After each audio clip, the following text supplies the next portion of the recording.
Bonsoir à tous. Je m'appelle Sam Edris Samake. Et je viens aujourd'hui à vous pour expliquer le phénomène Ibrahim Traoré. Parce que c'est vraiment d'un phénomène qu'il s'agit. Rarement l'Afrique n'a connu un phénomène comme Ibrahim. Depuis Sankara,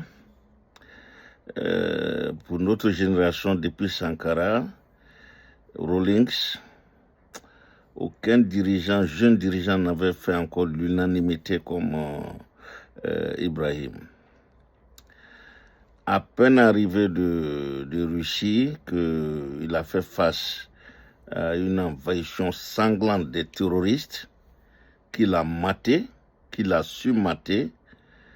Et nous sommes émerveillés. Les gens de ma génération, je parle toujours des gens de ma génération, nous sommes vraiment émerveillés.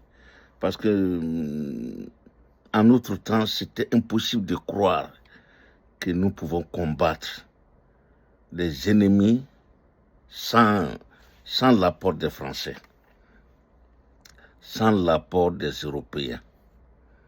C'était inimaginable.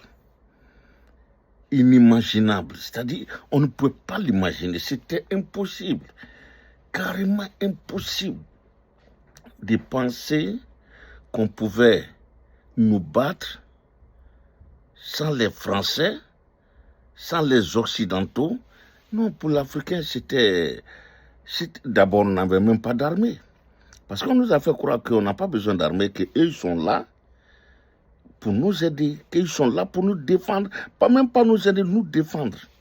Et notre défense, à 99% dépendait d'eux. Mais vous voyez le Mali il y a quelques années, envahi par une horde de bandits armés venant d'Europe. Des pays comme je sais pas, des pays dont on ne se rappelle même pas le nom, ont envoyé des armées au Mali. Mais ce lavage des cerveaux, il a pris fin avec Goïta. Goïta et ses amis, sincèrement, Dieu soit loué, ils sont arrivés. Dieu soit loué que ces jeunes-là sont arrivés. Et ils ont pris leurs responsabilités. S'ils n'avaient pas pris leurs responsabilités, nous n'aurions pas vu la réalité. On voyait la réalité, mais on n'était pas conscient. On ne savait pas qu'un Africain peut se défendre lui-même. C'est de ça qu'il est question. Nous ne savions pas que nous pouvons nous défendre sans les Français, sans les Européens. C'était impossible. Mais il a fallu que la France, les Français, arrêtent Goïta et ses amis à quelques kilomètres de Kidal pour dire vous ne pouvez pas rentrer sur votre propre territoire. On vous l'interdit. Et qu'ils gardent ça sur leur conscience. Et qu'ils attendent le moment venu pour rappeler cela aux Français. Et ça a été le déclenchement de tout ce qui nous arrive aujourd'hui. Le Niger, le président nigérien Bazoum, est allé en France. Et avant la France même a dit même dans son propre palais que les terroristes étaient plus aguerris que l'armée nigérienne. Quelle insulte! Quelle insulte! Mais il ne faut pas lui en vouloir parce que nous tous, c'était le travail des cerveaux de nous tous dans le temps. Nous ne savions pas qu'on peut se défendre sans les Blancs. Jusqu'à ce qu'un président aille dénigrer sa propre armée aux dépens des terroristes, armés par ces mêmes Blancs. Voyez la configuration Je vous explique en français simple. Mais quelqu'un qui vient chez toi, tu as 5 enfants, qui convainc 2 de tes enfants que tu ne les aimes pas, que tu vas partager ton héritage sans eux, et que lui peut les aider à ce que cet héritage-là soit leur héritage à eux. Et il leur donne des armes pour te combattre. Et il vient te dire, mais comment tu peux laisser tes propres enfants te combattre? Et il te dit, je suis de ton côté, je vais t'aider à combattre ces salauds de fils. Et il vient, il te donne des armes. Voilà ce qui s'est passé en Afrique. C'est aussi simple que ça. Les terreaux, c'est eux. Et les terreaux, c'est nos enfants qu'on induit en erreur. On leur donne des armes. Et on vient nous voir, ben écoutez, on va vous défendre contre vos propres enfants. Mais c'est un cycle sans fin, ça. Et il a fallu des gens comme Goïta pour dire non. Non, on n'a pas besoin de vous. On peut combattre nos propres enfants sans vous. Et Ibrahim, qui avait fait Gao, et qui a une belle histoire, une belle anecdote qu'il nous a racontée. Le manchot qui voulait se faire tuer parce que ils ont violé sa femme devant lui avant de la tuer. Ils ont pris son enfant. Mais ce monsieur n'avait rien à perdre dans lui. Il n'avait plus rien à perdre. Et Ibrahim avait ça sur la conscience. Et il a vu les Français, les Européens, aller dans les mines et leur défendre, eux, de partir dans ce territoire-là. Le territoire africain était défendu aux Africains d'aller. Et c'est eux qui avaient le droit de partir. Et l'ancien premier ministre Kogla Maïkano l'a dit. Mais on défendait aux Maliens d'aller se défendre sur leur propre territoire. On leur défendait de faire voler des avions. On leur défendait tout. Ils n'avaient rien. Ils veulent des armes, on leur dit non, pas de létal. Ils veulent des blindés, on leur dit non.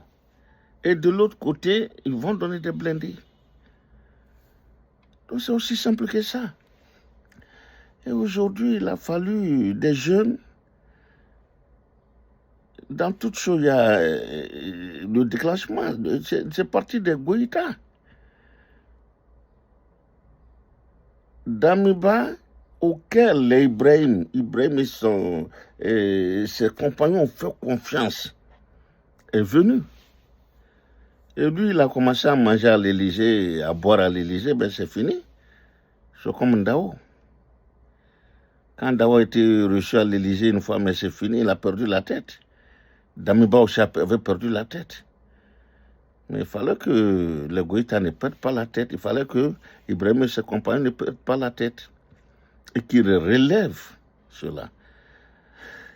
Mais si les Goïta s'étaient laissés entraîner par Bandao ou Damiba pour les Ibrahim, c'était fini. C'était fini il n'y avait pas de révolution progressiste. Dieu merci. Qui n'ont pas suivi ces soulards. Dieu merci. Qui n'ont pas suivi ces 2 soulards. Et aujourd'hui, notre fierté nous est revenue. Djibo égale Kidal. Kidal égale Djibo. Kidal est à nous aujourd'hui. Et aujourd'hui, Djibo est à nous. Je suis vraiment émerveillé par Goïta. qui refuse d'utiliser le fonds de souveraineté de la présidence. Mais ce fonds est utilisé depuis que nos États sont libres par le gouvernement à leur propre fin, à quelques exceptions près.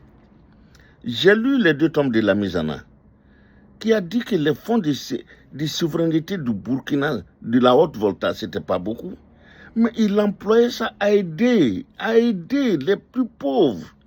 Et les gens étaient toujours devant son bureau. Et il ne faisait que signer des chèques pour leur donner.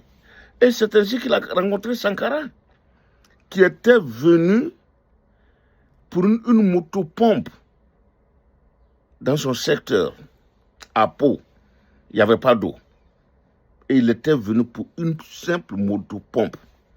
Mais vous vous rendez compte? Il n'y avait pas d'eau à Pau. Et Sankara était venu pour une motopompe. Et il allait à la présidence avec son habit militaire. Et le président Lamizana l'a regardé. Et avant de venir voir Lamizana, il était déjà allé chez les Libanais et il a fait la commande. Et quand il est venu, Lamizana a vu ce qu'il voulait. Il l'a regardé, il n'a pas parlé. Il s'est dit, ben voilà au moins quelqu'un qui se soucie de sa population. Et il a signé. Et Sankara n'a jamais oublié ça. C'est pourquoi quand ils ont fait leur coup, il a fait sortir Lamizana de prison. Je vous raconte cette anecdote. Et Lamizana n'a pas oublié ça dans ses mémoires. Et quand la révolution a voulu condamner Lamizana, c'est le petit peuple qu'il aidait avec le petit fonds de souveraineté qu'il avait à sa disposition. Le petit peu qu'il aidait, 1000 francs, 10 000, 5 000, qui sont sortis, venir faire une ligne, un rang qui sortait. Et les juges révolutionnaires ont dit, c'est pas la peine. Ils l'ont relaxé purement et simplement, parce qu'il leur a dit, après 20 combien d'années de service, si c'est 2 pick-up, que vous trouvez que j'ai volé, allez les prendre et que le peuple s'emporte bien. C'est une fameuse phrase qu'il a prononcée. Et Goïta aujourd'hui utilise les fonds de souveraineté pour faire des forages au Mali. Partout, tout Bamako aujourd'hui, il y a de l'eau partout. Les villages reculés, il y a de l'eau aujourd'hui. Il donne vie à ces gens-là. Son fonds de souveraineté sert à donner de l'eau aux Maliens. Partout où le besoin se fait sentir. Et pas seulement cela, les mois de carême. Ils payent du mil, du riz. Aux plus démunis. Voilà où l'argent de souveraineté du Mali va. Et le Premier ministre actuel a suivi ses pas. Je ne sais pas comment son argent est utilisé, mais il ne touche pas au fonds de souveraineté. Mais revenons au Burkina. Ibrahim, à peine arrivé, il y a 2-3 jours, depuis le jeudi, je crois, il est à Bobo-Dioulasso, en train de poser des pierres, des premières pierres, des premières briques pour des usines. Depuis combien d'années il n'y a pas eu une seule usine ouverte en Côte d'Ivoire? Les usines de Côte d'Ivoire appartiennent toutes à des étrangers, aux Libanais. Pas d'usine ivoirienne, ça n'existe pas. Et j'étais vraiment émerveillé hier de voir une usine d'acajou, entièrement burkinabé, fonds burkinabé, fait pour les Burkinabés, par les Burkinabés et pour les Burkinabés. Des milliers de femmes qui travaillent là-dedans. Les producteurs, 25 000 producteurs, savent aujourd'hui où aller vendre leur acajou. Et la Côte d'Ivoire, le nord de la Côte d'Ivoire, la région d'Oudini, aujourd'hui l'acajou de Côte d'Ivoire, soit ça pourrit en brousse, soit c'est acheté à vil prix. Il faut qu'on se le dise. Et c'est la vérité. En Basse-Côte, c'était le café cacao. Au nord, c'était l'acajou. Et c'est l'acajou. Et aujourd'hui, il n'y a pas d'usine d'acajou en Côte d'Ivoire. Je crois que les gars du nord, Odiene, Séguéla, Korogo, Ferké, ils sont adossés au Burkina. Ils doivent aller avec leur acajou aujourd'hui au Burkina, où ils vont avoir des bons prix d'achat, où ils seront bien rémunérés. Et aujourd'hui, c'est là-bas qu'ils doivent partir, parce qu'il y a une usine là-bas, il y a des usines là-bas aujourd'hui qui s'ouvrent pour ça, ce qui n'existe pas en Côte d'Ivoire.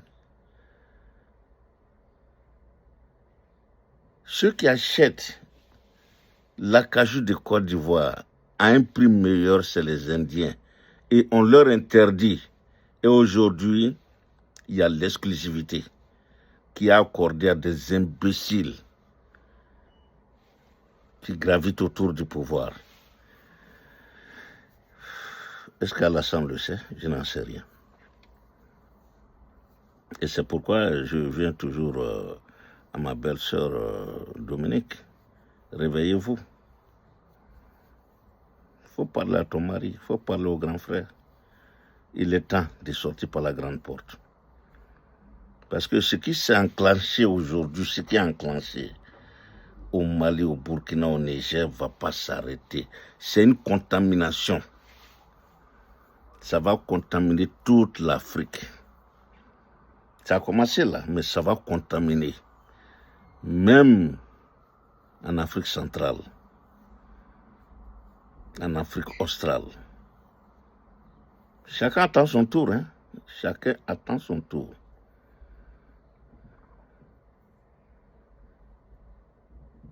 Mais quand nous regardons, je prends seulement le cas enfin, je ne sais pas quel pays on appelle Dubaï, la ville de Dubaï, mais regardez Dubaï, ils n'ont que le pétrole.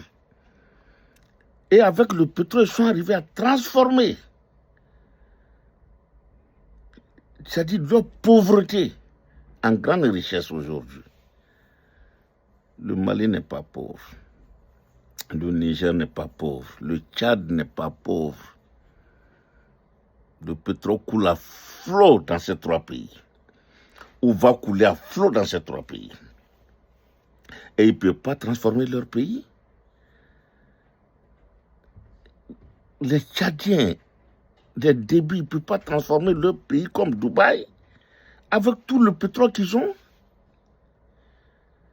Mais ce n'est pas possible. Le Niger, le pétrole du Niger, ça appartient aux Nigériens. Le pétrole malien appartient aux Maliens. Les usines qui s'ouvrent aujourd'hui au Mali, dans 10 ans, je vous le dis, dans 10 ans, les Français, les Italiens, les Espagnols, ils vont chercher le visa à rentrer dans le Sahel. Ça, je vous le dis. Dans 10 ans. C'est une bonne projection. Dans 10 ans. Maximum. Le Sahel doit être transformé. Le Sahel sera transformé. Ça, je vous le dis. Ça sera transformé. No question about that. À l'allure où vont les choses. À l'allure où vont les choses. Ça sera transformé.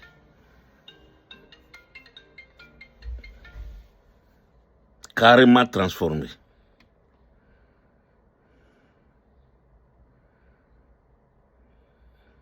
nous n'avons rien à envier aux autres. Je vous l'ai dit, moi ça fait 40 ans que je suis aux États-Unis, mais qu'est-ce que je n'ai pas en Côte d'Ivoire? Qu'est-ce que je n'ai pas en Côte d'Ivoire? C'est la gestion de la richesse que je n'ai pas en Côte d'Ivoire, que j'ai ici. Ici, je vous le dis, moi je suis là aujourd'hui, je ne vais pas en Afrique pour une seule raison. Santé. Je suis assuré. En Afrique, on appelle ça tout risque. J'ai assurance tout risque. Je suis assuré sur tous les domaines. Je peux voir autant de docteurs que... D'abord, chaque semaine, je vois un docteur, un différent docteur, avec tout le respect possible. Tous mes médicaments sont payés, sans exception. Mais est-ce que cela n'est pas possible en Afrique? Cela est possible en Afrique. Nous, les émigrés aux États-Unis, notre apport dans nos pays aujourd'hui, avant de construire, nous nourrissons d'abord nos familles. C'est la nourriture dont ils ont besoin. Vous vous rendez compte? Au XXIe siècle, c'est la nourriture que nous, on a besoin. C'est les habits que nous, on a besoin. Les trucs les plus élémentaires, vous ne trouvez pas ça idiot? Et après combien? 70 ans d'indépendance. Et aujourd'hui, c'est le reverse. Alhamdulillah, alléluia. Les Ibrahim sont là pour ça aujourd'hui. Les Tiani sont là pour ça. Les Goïtas sont là pour ça. Les autres pays d'Afrique, ouvrez vos yeux. Ouvrez-les. Fort au Tchad, je n'ai pas envie de mal parler de Fort parce qu'il a soutenu, il nous a beaucoup soutenu dans le Sahel. Mais il doit faire des réformes, il doit se réformer lui-même. Après 50 ans de pouvoir de ton papa et toi, les Togolais n'ont pas besoin de sortir. Ils doivent avoir la nourriture nécessaire. Vous avez les terres. Ibrahim l'a dit à Poutine l'année dernière que ceux qui n'ont pas de guerre doivent faire en sorte, en un an, à être autosuffisants. Eux, ils sont en guerre. Mais Inch'Allah, le Burkina sera autosuffisant l'année prochaine. Cette année, il n'a pas demandé, comment dirais-je, de nourriture. Il a demandé le savoir, le transfert des connaissances. C'est notre fierté, ça. Nous sommes très fiers de ça. Yeah, we're so proud of him. We're so proud of this boy. We're proud of this boy.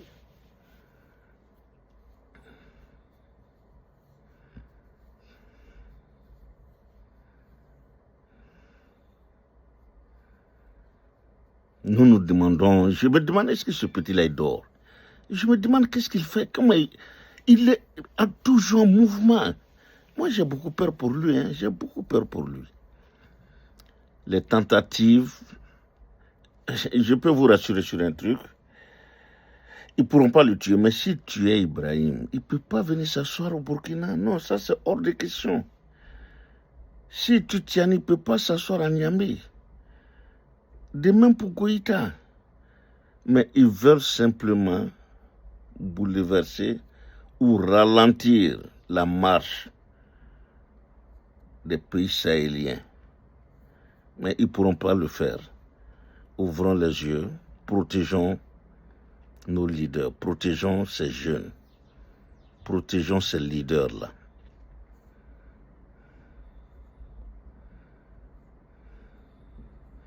Quant à moi, Ibrahim est mon fils, Goïta est mon neveu et Tiani est mon demi-frère. Ces trois présidents sont mes parents à moi. Je le revendique.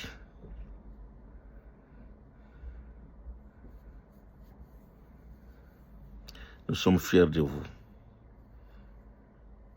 Et restez sur votre élan.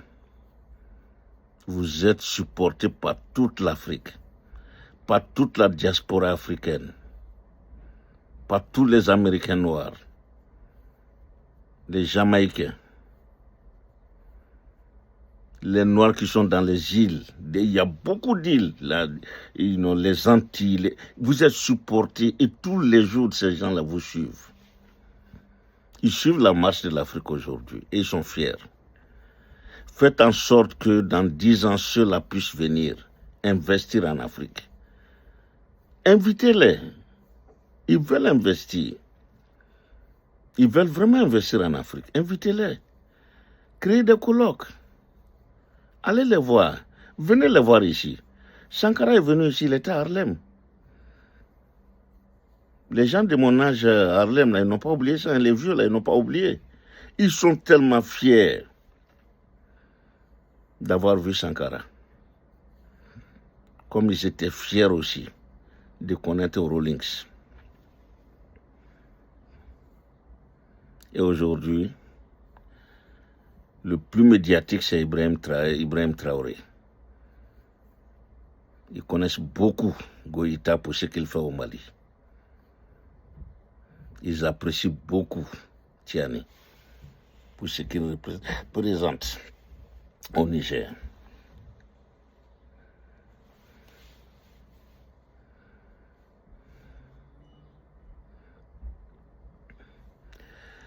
Aux jeunes Africains, comprenez quelque chose, vous avez tout aujourd'hui pour réussir. Vous avez tout pour réussir aujourd'hui. Absolument tout pour réussir. Supportez ces jeunes, supportez ces dirigeants, ces nouveaux dirigeants. Supportez-les. Ils ont besoin de votre support.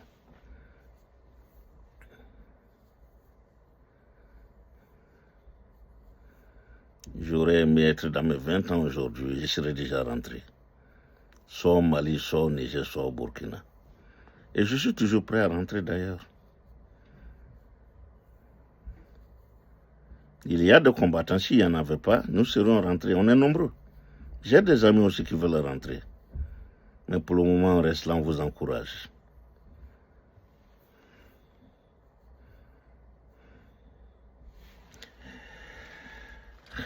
Ibrahim.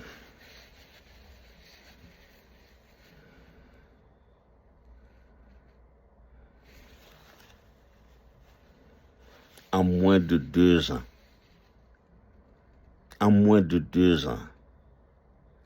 ils ont fait un bond extraordinaire en avant, ces 3 pays.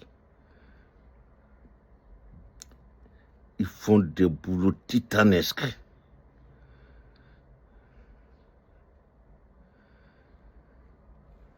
Mais quand je regarde aujourd'hui les tracteurs, des milliers de tracteurs, des milliers de voitures, des milliers de motos, c'est pas possible.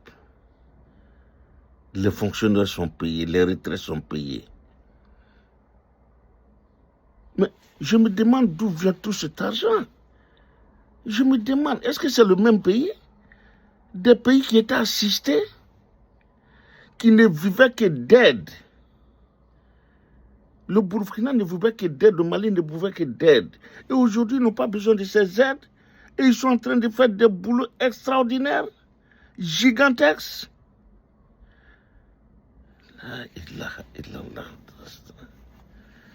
C'est pas possible. Oh, c'est possible. Avec peu de moyens. Ce n'est même pas peu de moyens, mais ils ont les moyens. Nous avons les moyens. C'est parce qu'il y avait une petite minorité qui prenait leur part. On leur donne des petites miettes qui représentent quelques milliards, qui vont mettre dans les pays offshore, en Suisse, à Monaco, pour leur petite famille. Et quand ils disparaissent, cet argent disparaît. Aujourd'hui, où est l'argent de Blaise? Blaise n'a qu'une seule fille. Mais où est son argent aujourd'hui? son frère François. Mais François ne jouit pas de cet argent aujourd'hui. Et je vous rappelle encore Mobutu, les milliards de Mobutu, qui jouent de ça? Personne. Tous les dictateurs africains qui jouent de leur argent. Sassou Nguesso aujourd'hui en train de dilapider l'immense richesse du Congo-Brazza. Ces petits-enfants qui vont fêter leur anniversaire en France. C'est dégueulasse. Qu'est-ce qu'il fait au pouvoir, ce monsieur? Rien. Il ne fait que dilapider l'argent du Congo.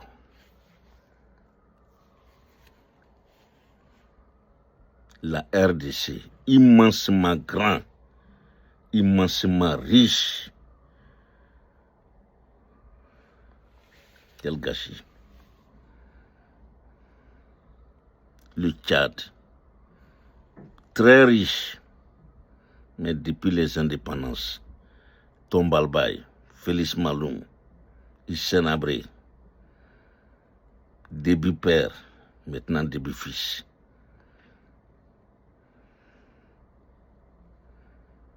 Quel gâchis. Le Mali, depuis Modibo Keïta, quel gâchis.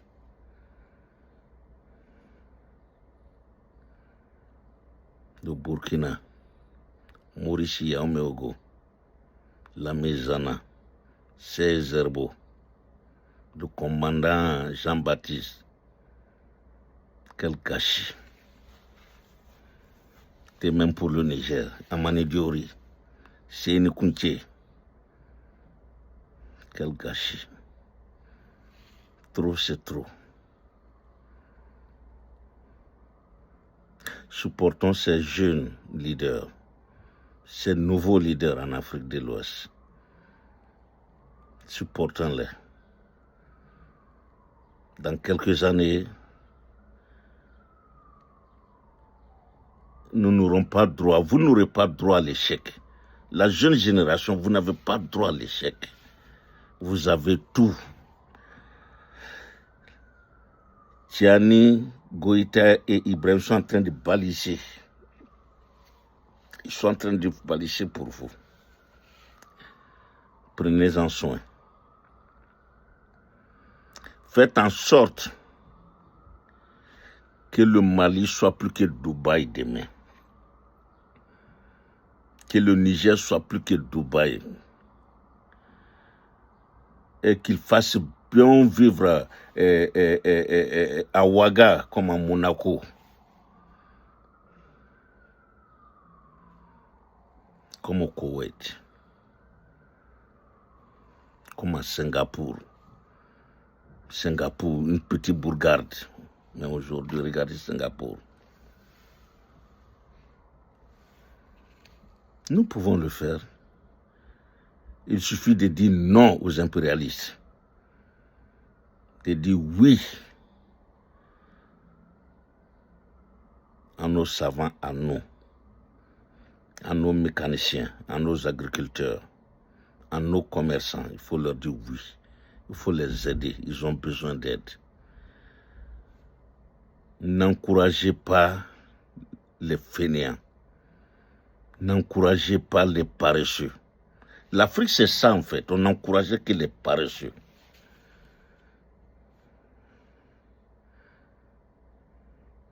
Mais c'était normal. Quand on met un analphabète à la tête d'un ministère, mais il va s'entourer de qui? Des analphabètes. Il va s'entourer de médiocres. C'était ça aussi. C'est ça, nous, on a vécu dans notre temps. Le gars qui a à peine fait le CE2, le commis expéditionnaire, du jour au lendemain, il se retrouve directeur général d'une société d'État. Mais c'est le gâchis, c'est le gaspillage. Mais ça, c'est fini. Ce temps-là est révolu. C'est votre temps maintenant, la jeunesse. C'est votre temps, les jeunes qui me regardez, c'est votre temps, c'est votre moment. Vous n'avez rien à envier à qui que ce soit. Vous n'avez rien à envier à qui que ce soit. Faites comme les Japonais, aimez le travail. Faites comme les Russes, aimez le travail. Faites comme les Américains, aimez le travail, je vous assure. L'Américain travaille. Si tu cherches un paresseux dans le monde entier, il faut venir aux États-Unis. Si tu cherches quelqu'un qui travaille, un vrai travailleur, viens aux États-Unis. Si tu cherches un imbécile, viens aux États-Unis. Si tu cherches quelqu'un qui est au courant de lui-même, viens aux États-Unis. Ici, tout est ici.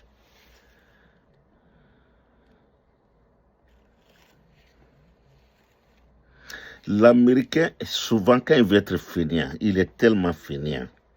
Je vais vous citer un exemple. Qu'il va prendre un gobelet. Qu'il va prendre un gobelet comme ça, aller s'asseoir devant une banque, une boutique ou bien un store. Et les gens qui vont passer pour lui donner $1 ou 25 cents, les petits jetons. Et quand ces gens-là veulent lui donner de l'argent, il faut qu'ils viennent le mettre dans leur coffre. Ils ne vont pas tendre le coffre. Ça dit tellement il est paresseux. Lui, il ne va pas tendre son coffre. Il va attendre que toi-même tu m'aides. Et si tu ne veux pas, il te dit, bon, écoute, il faut partir. Je n'ai pas besoin de toi. Vous comprenez ça? Tellement paresseux qu'il ne peut pas tendre son coffre pour prendre l'argent. Il va te dire de partir avec ton argent parce que lui, il n'a pas le temps à perdre avec des gens qui ne veulent pas faire l'effort de se tendre à eux et de mettre de l'argent dans leur coffre. Ça, c'est aux États-Unis qu'on voit ça. Quand tu attends le courage, les courageux, c'est ici aussi.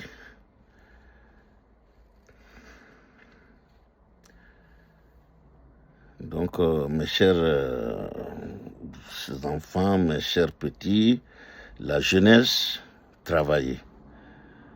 Inspirez-vous des Japonais dans le travail. Inspirez-vous des Chinois dans la discipline, dans le travail. Dans la discipline, dans tous les domaines, il faut être discipliné. Il faut travailler comme les Japonais, il faut être discipliné comme les Chinois. Et voyez grand comme les Américains. Soyez visionnaires comme les Américains. C'est pas difficile.